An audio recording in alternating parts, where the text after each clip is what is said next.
hard boiled eggs pang toppings mamaya. Magpapakulo ko ng tubig para sa pork meat. Lagyan ko ng 1/8 cup soy sauce, 2 tablespoon red wine vinegar, 2 tablespoon oyster sauce, magic sarap na laging present sa lutuin, half teaspoon pepper powder, onion and garlic powder, at isisimmer ko itong pork meat. After 5 minutes, pwede na itong pork meat na pang toppings. I-set aside ko muna sa ulit. Magpapakulo uli ako ng tubig para gawing noodles soup base. Ilagay ko itong mga chicken bones para gawing chicken broth itong sabaw. Lalagyan ko ng luya at chopped onion. Pakukuloyin ko ito ng 10 minutes. Ihahalo ko dito yung pinagpakuluan ng pork kanina na mayroong timpla. Okay na itong soup base. Lagyan ko ng isang sandok na lime juice. Nawa tatanggalin ko na yung mga laman at sasalain ko yung sabaw. Magpapakulo uli ako ng tubig para sa noodles naman.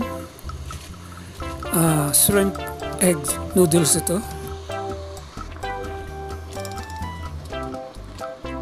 Saglit lang at pwede na itong noodles.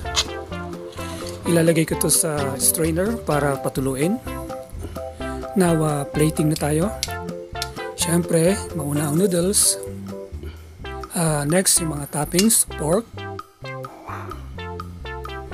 Lalagyan ko ng soup base, yung sabaw.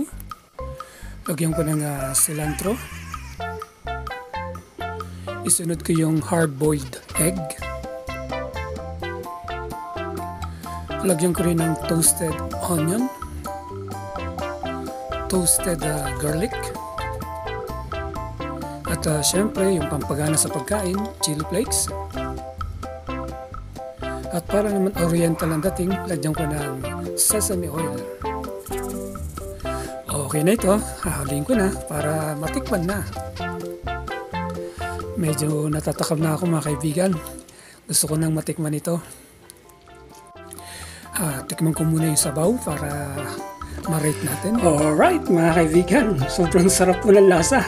Approve! Ito po ang ating egg shrimp noodles with pork. Maraming salamat po muli sa inyong panonood at sa inyong suporta. Hanggang sa muli po. Ingat po tayo dyan mga kaibigan.